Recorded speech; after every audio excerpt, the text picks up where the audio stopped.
Une partie des grandes puissances de ce monde vont passer 3 jours à Kazan sur les bords de la Volga. Regardez ces images, l'arrivée des présidents chinois, mais également du Premier ministre indien. Vous avez également le président sud-africain. Tout ce beau monde vient pour 3 jours pour le sommet des BRICS et certainement aussi pour participer à ce que veut Vladimir Poutine, la gloire, et surtout montrer au reste du monde qu'il n'est pas seul et qu'il peut compter sur des amis. On va retrouver Jérôme Garraud et Michael Merle. Jérôme, vous êtes directement dans la salle de presse. Les journalistes du monde entier sont là. Tout à l'heure, ensemble, on parlait de ces images que veut Vladimir Poutine. Il y en a une autre aussi. Ça se passera jeudi. Une rencontre entre le président russe et Antonio Guterres, le secrétaire général de l'ONU.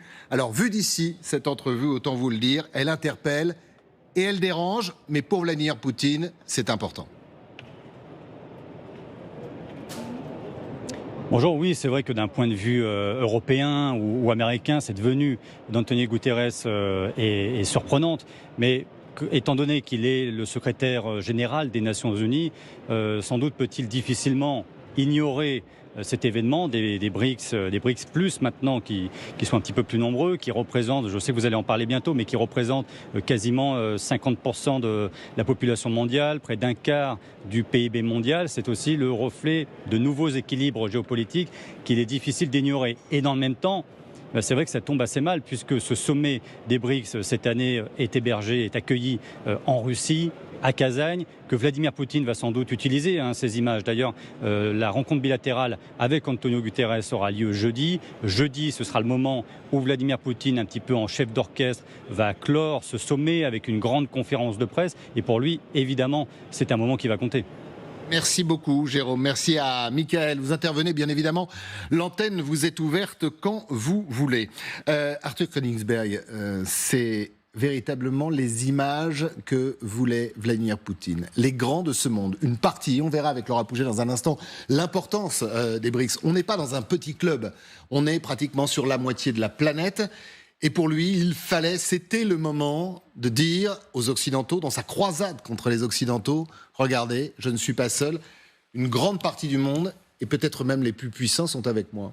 Bien sûr, c'est exactement les images que voulait Vladimir Poutine. Après, il faut quand même les analyser et peut-être même les critiquer. Les BRICS, c'est quand même une création de Poutine et Lavrov en 2009. Dans ce format, il ne peut pas être isolé. Il ne peut pas être isolé dans le propre club qu'il a créé avec son ministre des Affaires étrangères. Et il est un peu, parfois caricatural, de parler des BRICS comme une coalition anti-Occident. C'est quand même beaucoup plus nuancé. C'est même pas forcément un bloc. Il représente ce qu'on appelle... un groupement d'intérêts, non? Ouais, on pourrait dire ça comme ça? Parfois, ils ont beaucoup d'intérêts divergents. Donc c'est plutôt la représentation de ce qu'on appelle désormais le Sud global.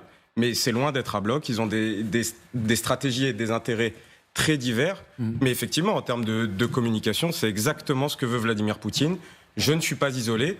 Je suis avec les grandes puissances de ce monde qui représentent 50% de la population mondiale, plus de 30% du PIB mondial. Mais ces pays sont beaucoup plus liés par un narratif sur, par exemple, le nouveau colonialisme de l'Occident. Oui, la lutte contre l'Occident, mais c'est le cheval de bataille de Poutine. Exactement. Pierre-Antoine Donnet, cette analyse de ce rendez-vous important, Laura nous a rejoint, donc on va voir quelle importance, justement, ont ces BRICS dans le monde, économiquement, également en termes de démographie, mais d'abord sur ces 3 jours passés, l'importance et peut-être les retombées. Écoutez, moi je pense que c'est certainement pour le président Poutine un succès en termes d'image. Parce que faire venir chez lui tous ces présidents, alors que lui-même est considéré comme un paria en dehors de cette zone des BRICS. Oui, parce qu'il faut le dire, il ne peut pas se déplacer. Il a un mandat d'arrêt quand même sur sa tête. Donc, et alors en particulier, voir le secrétaire général des Nations Unies se déplacer sur place. Ça vous choque, ça? Moi je trouve que c'est à tout le moins un grand questionnement sur le rôle des Nations Unies aujourd'hui, d'aller voir un paria sur place en Russie aujourd'hui, alors que c'est lui qui, il y a maintenant un peu plus de 2 ans, a déclaré la guerre contre l'Ukraine. Moi, je trouve que c'est frappant et je trouve que c'est même désolant. Vous vous souvenez d'ailleurs cette anecdote, première visite de Guterres à Kiev au début de cette guerre, qu'est-ce qui se passe? Au moment où il est là, il est obligé de se réfugier dans un abri tout simplement parce que la Russie bombarde la capitale ukrainienne et qu'un missile tombe à quelques centaines de mètres de lui. C'était une façon pour Poutine de célébrer la venue du patron de l'ONU. Merci d'être avec nous, chère Laura.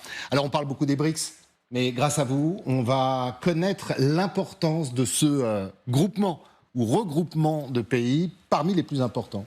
Un club, pourrait-on dire, Christophe, un club de pays qui s'est construit, vous allez voir, en plusieurs temps. En 2009, cela débute par une alliance à 4, les BRIC à l'époque. Brésil, Russie, Inde et Chine. Voici cette année-là les 4 dirigeants réunis pour le premier sommet du club, du groupe à Ekaterinbourg, en Russie. On y voit de gauche à droite les présidents Lula pour le Brésil, Dimitri Medvedev pour la Russie, Hu Jintao pour la Chine et le premier ministre indien de l'époque, Manmohan Singh. En 2011, ils sont rejoints par un nouveau membre, l'Afrique du Sud, et deviennent ainsi les BRICS. Puis en 2024, les BRICS+, avec l'arrivée de 4 nouveaux pays, l'Égypte, les Émirats arabes unis, l'Éthiopie et l'Iran. À eux 9, ils représentent, regardez, 41% de la population mondiale contre un peu moins de 10% pour les pays du G7 et 36% du PIB mondial contre environ 30% pour ceux du G7. L'écart devrait continuer de se creuser. Regardez, selon les prévisions du FMI, Fonds monétaire international, les BRICS représenteront 37,6% de ce PIB mondial en 2027 contre seulement 28,2% pour le G7 sous la barre des 30%. La poursuite d'un mouvement qui dure, voyez, depuis au moins 30 ans. Vous pouvez le constater sur ces courbes, 30 ans pendant lesquels la part du G7 dans l'économie mondiale n'a cessé de diminuer, tandis que celle des BRICS a beaucoup augmenté. Vous restez avec nous, chère Laura, on va parler d'intérêt. Vous le disiez tout à l'heure, parfois ces pays ne regardent pas dans le même sens et parfois ils ont des intérêts divergents. Mais avant, c'est quand même assez impressionnant. On est parti de rien et aujourd'hui c'est presque la moitié de la planète avec un essor économique quand même qui est retentissant. D'autant qu'un certain nombre, on parle de Poutine, mais on pourrait peut-être aussi parler de Xi Jinping, de l'Iran aussi. La Turquie, on va en parler, c'est un rôle un peu ambigu. Eh bien, on ne peut pas dire que ce soit des grands amis de l'Occident, de ce qu'on est, de ce qu'on représente, des États-Unis. Alors, ce qui est intéressant, c'est la capacité d'entraînement finalement de cette marque BRICS qui s'ouvre maintenant à BRICS+. Alors c'est vrai que c'est une création. Presque. Voilà, c'est une création en effet qui autour de la Russie au départ, mais qui a réussi quand même à élargir et à les séduire. Quand même de très nombreux pays. Quel lien entre l'Éthiopie, le Brésil, l'Iran, la Chine? On voit que c'est quand même très, très disparate parce qu'en effet, ils ont des intérêts économiques divergents. Certains veulent continuer de commercer avec l'Occident, tandis que d'autres sont complètement sous sanctions internationales. Donc oui, ils n'ont pas forcément les mêmes intérêts, mais ils ont un intérêt commun, c'est quand même d'avoir ce narratif anti-occidental qu'un autre monde est possible. Quand on regarde, et ça c'est le ministre russe des Finances qui le dit, la croissance des pays du BRICS comparée à celle des pays du G7, on est à 4,4% cette année pour les pays des BRICS, on est à 1,7% pour les pays du G7, 1,7% de croissance. Comme si les Russes voulaient insister sur le fait que finalement le nouveau monde c'était eux. Le G7 c'était l'ancien monde et que finalement les accords de Bretton Woods, tout cet ordre international post-Deuxième Guerre mondiale était maintenant obsolète. L'un des objectifs de ces BRICS c'est de remettre en place des institutions concurrentes de celles des Occidentaux, c'est-à-dire un nouveau système monétaire international, dédollariser l'économie, avoir de nouveaux moyens de paiement, avoir une nouvelle bourse pour les céréales qui ne serait pas dépendante des prix fixés par les Occidentaux. Donc c'est vraiment une façon de challenger, de mettre au défi le monde occidental. Alors on va retrouver Jérôme Garraud et Michael Merle, toujours depuis Kazan, sur les bords de la Volga. Jérôme, d'ailleurs, ce qui est intéressant, c'est que le Kremlin, par la bouche du porte-parole de Vladimir Poutine, ne présente pas ce sommet des BRICS comme un sommet anti-Occident. Il ne s'agit pas d'une croisade contre l'Occident ni les États-Unis. C'est plutôt une façon d'exister en parallèle, d'avoir d'autres propositions. Oui, je pense que Magali Barthès le disait bien. C'est vrai que les pays des BRICS, on le dit souvent, ne forment pas un bloc. Ils ont des intérêts qui divergent. Il y a certains pays comme l'Inde ou le Brésil qui veulent continuer de commercer avec l'Europe, avec les États-Unis, qui vont continuer à utiliser le dollar pour les échanges. Il y en a d'autres qui font partie des BRICS toujours, comme l'Iran, comme la Chine, qui sont davantage dans cette logique d'affrontement avec l'Occident. Donc la Russie, qui pilote un petit peu ce sommet cette année, essaye un petit peu de ménager son discours. Et même si Vladimir Poutine veut emmener ces pays dans sa croisade anti-occidentale, les éléments de communication qui sont diffusés sont un petit peu différents. Ce qu'on entend plutôt, c'est que les BRICS ont vocation à établir un nouvel ordre international plus juste, sans la domination occidentale, sans la domination des États-Unis. Vous voyez, les éléments de langage changent un petit peu pour essayer de ménager les différents pays. Merci beaucoup Jérôme, merci à Mickaël. Et c'est très intéressant, c'est important. Si vous voulez fédérer, effectivement, ne mettons pas tous ces œufs dans le même panier, essayons de proposer. Puis il y a certainement des pays, on va en parler d'ailleurs, qui le prendraient mal. On pense à la Chine, pour qui l'économie est importante. Et on se doute que Pékin ne veut pas se couper du reste du monde. Laura, justement, grâce à vous, on va voir qu'il y a des sujets importants, des sujets de divergence. Quand on le disait tout à l'heure, tous les pays ne regardent pas dans le même sens. Je vais commencer par le sujet de convergence, mais vous allez voir, je vais vite passer en effet sur les sujets de divergence. Allez-y. Sur le plan économique, ils s'accordent sur un souhait, réduire la dépendance au dollar américain. De là à créer une monnaie commune, comme évoqué un temps lors du dernier sommet à Johannesburg en août 2023. Pas du tout, pas encore, car il existe de grandes divergences entre ces pays, je vous le disais, notamment économique. Une illustration. La Russie de Vladimir Poutine aimerait que soit mise en place BRICS-P, une plateforme alternative pour les paiements internationaux, après son exclusion du système interbancaire SWIFT. Mais les Chinois, eux, sont réticents car ils n'entendent pas subir le contre-coup des sanctions imposées à Moscou. Quant aux positions géopolitiques, là aussi, l'hétérogénéité règne parmi les BRICS, parmi lesquels on trouve à la fois l'Inde, qui entretient des liens étroits avec les pays occidentaux, et l'Iran, qui en est on ne peut plus éloigné. Des divergences de leadership également, ainsi résumées par un politologue d'origine russe dans les colonnes du Figaro aujourd'hui. Écoutez, il y a d'une part la Chine qui domine par sa taille et son économie, il y a d'autre part la Russie qui tente de contrôler l'alliance sur le plan politique. Merci beaucoup Laura. On est là, comme vous le disiez, un groupement. Alors, il y a quand même quelque chose, c'est que l'indépendance par rapport au dollar, on évite l'hégémonie de l'Occident dans son ensemble. Mais ça, c'est un message qui résonne énormément. On parle des pays d'Afrique, des pays du Maghreb, de tous ces pays qui peuvent être dépendants également des céréales, du pétrole. On pense notamment à tous ces pays qui, aujourd'hui, ont besoin de blé pour se nourrir. Oui, évidemment. Et puis, quand on voyage dans le monde, c'est un discours qu'on entend évidemment énormément. Ce narratif développé par la Russie, puis par certains pays des BRICS, on l'entend à peu près partout à travers le monde. Maintenant, là où il faut faire vraiment attention, c'est il y a quand même un pays dans ce groupement, l'Inde, qu'on ne peut vraiment pas présenter comme étant en croisade contre l'Occident ou... Oui, c'est ça qui est intéressant. D'ailleurs, oui, il y a la Chine qui compte énormément sur le business pour ne pas sombrer. À l'Inde, alors l'Inde, c'est même le pays le plus ambigu, quelque part. Bien sûr, et puis on se rappelle que Modi était à Kiev avec Zelensky. Quelque temps après, il était à Moscou avec Vladimir Poutine. Donc voilà, l'Inde joue l'Inde, en fait. Exactement. Et la France aussi, il ne faut pas l'oublier. Oui, l'Inde joue l'Inde. Et il y a quand même dans ces images qu'il faudra interroger. Moi, j'ai quand même le sentiment, quand on compare tous ces pays, qu'aujourd'hui, la Russie, parmi toutes ces puissances, est un peu un nain. C'est-à-dire sur un point de vue économique, démographique. Par rapport à l'Inde, par rapport à l'Inde et la Chine, la Russie ne fait pas le poids.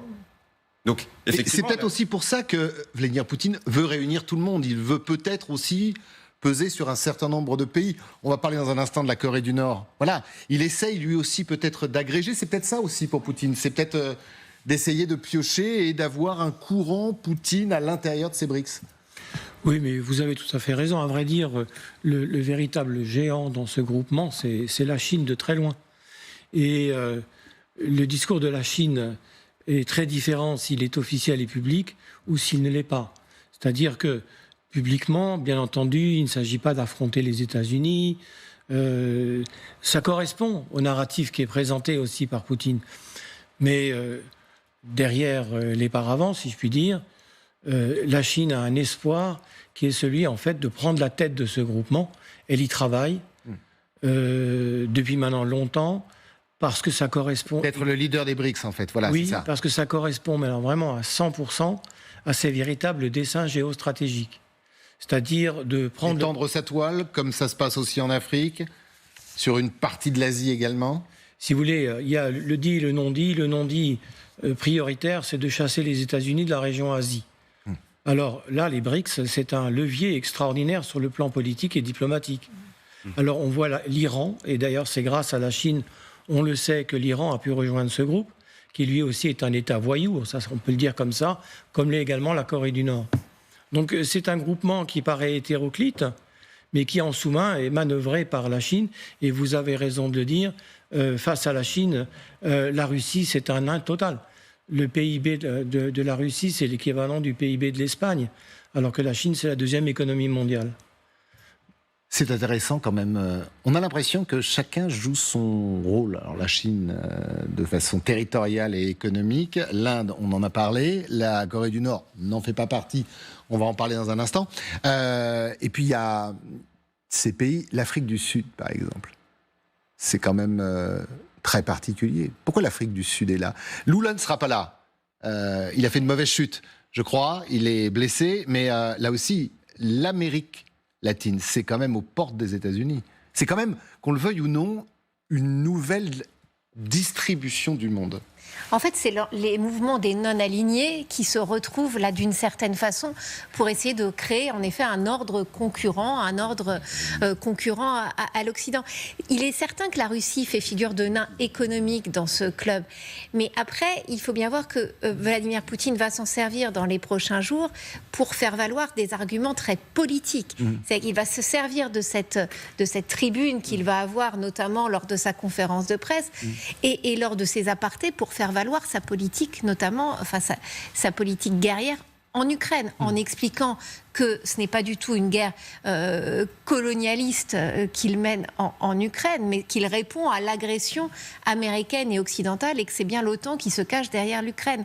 Donc, même si en effet il peut faire figure d'allié économique peut-être moins puissant que les autres, sur le plan politique, il va quand même s'en servir énormément. Et là, vous avez raison, c'est que pour pousser son avantage. Chez Poutine, il y a un discours anticolonialiste, alors que lui, il essaye de coloniser l'Ukraine. Et ça parle à un certain nombre de pays. Bien sûr, et c'est évidemment peut-être le narratif commun à tous ces pays, c'est l'Inde, bien évidemment, avec les Britanniques, et la Chine. se situer contre le nouvel impérialisme occidental. Mais après, c'est véritablement ça qu'il faut interroger aujourd'hui. Et c'est ce que disait d'ailleurs le ministre des Affaires étrangères polonais, Radosław Sikorski, il y a quelques mois dans une interview. C'est qu'aujourd'hui, les diplomaties européennes et américaines doivent s'attacher à aller dans chacun de ces pays et les autres, ceux du Sud global, pour dire aujourd'hui, la nouvelle puissance colonialiste du monde, c'est la Russie. Et la Chine.